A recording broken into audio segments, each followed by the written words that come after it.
손혜원 민주당 의원이 자신의 SNS를 통해서 장래 사업을 하는 기업인 보람상조의 최철옹 회장의 비리를 캐겠다라고 이렇게 공식적으로 공개적으로 나섰는데 그래서 이게 상당히 논란이 되고 있지 않습니까? 어떤 얘기입니까? 그래서 저도 이제 손 의원의 그 상임위하고 뭐가 관련이 있는 건가라고 한번 봤었거든요. 그런데 사실 상임위하고 직접적으로 관련된 일은 아니더라고요.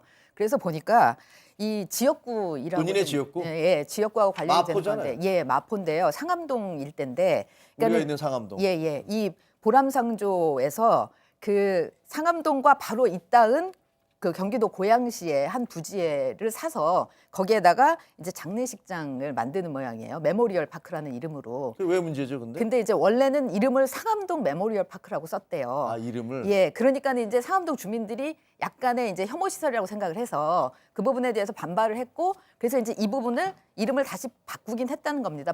보람상조에서. 그래서 그 고양시 덕은동의 장례식장으로 이름을 바꾸긴 했는데, 문제는 그럼에도 불구하고 이제 주민들이 바로 있다 있으니까 계속해서 민원이 나오니까 이 부분에 대해서 근데 법적인 절차에 문제는 없었고, 그러니까 법적인 하자는 없다 이거죠. 예, 법적인 걸로 해결하기가 어려우니까 아마 이 개인 사주의 문제를 이제 좀 찾아내면서 이 부분에 대한 여론의 압력을 좀 만들어 보고자 하는 거 아닌가라는 그런 생각이 쉽게 드는데, 얘기하면 지역구민들의 어떤 민원이 있으니까 그걸 해결하기 위해서 그 사업을 하는 사람의 사적인 문제를 갖다 캐고 있다. 그걸 페이스북을 통해서 그렇죠. 비리 제보를 받겠다 이런 얘기예요? 지금 일단은 그렇게 한 걸로 보입니다. 제가 볼 때는 이게 손혜원 의원이 정말 적절치 못한 처사라고 보는데요.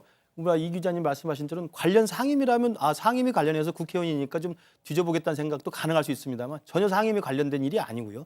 또 하나는 지역구의 자기 유권자들의 민원을 해결하기 위해서 특정 기업의 어떤 총수 경영진의 비리를 제보받겠다고 한다면 이것은 오히려 국민적인 여론을 동원해 가지고 사실 특정 사기업에 대해서 압박을 가하는 거거든요. 그러면서 본다면 의원들이 오히려 국민들을 섬기고 국민들의 어떤 어려움을 덜어주는 게 아니라 민간 기업에 대해서 국회의원이라는 자기 신분을 이용해서 사실은 압박을 하는 것이라고 한다면 이건 대표적인 갑질이라고 볼 수가 있는 것이죠.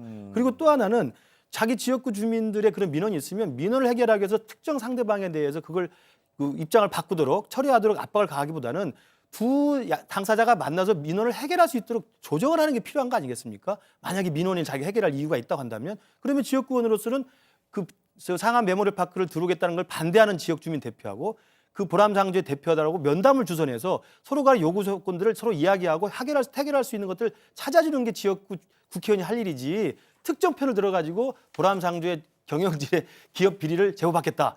이렇게 이야기하면 국민들이 봤을 때 저게 국회의원이 국민을 섬기는 게 아니라 국민들을 겁박하는 게 아닌가 이런 좀 잘못된 생각을 할 수 있을 것 같습니다.